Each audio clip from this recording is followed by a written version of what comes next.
Високите температури ќе ги преполови приносите на црвена пиперка на отворено во Струмичко.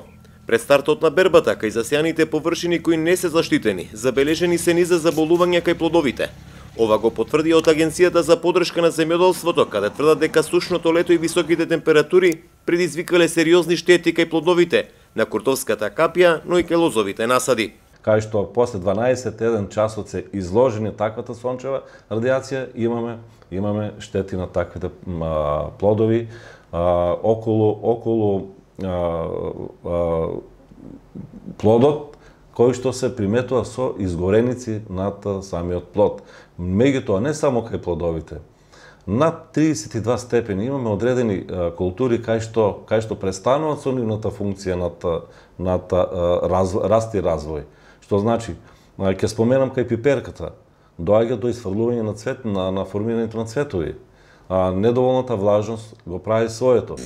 Земјоделците потврдуваат дека имаат штети не само кај засејаните црвени пиперки на отворено, туку и кај сите градинарски култури.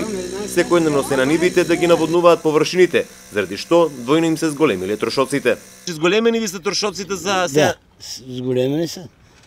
На бензинче така е, не е систем да има 1000 динари на декар цела година, а јас давам на 1 декар 400 динари секој ден. Пипера што има на отворено сеено, повеќе има штета на нив. Гније ли што? Има веначе, има болес, има разни чуда има. Има доста, има болес. Од жешкото? Од жешкото, да. Во Струмичко црвената пиперка е застапена на околу 1000 хектари, чија берба треба да започне при крајот на месецов.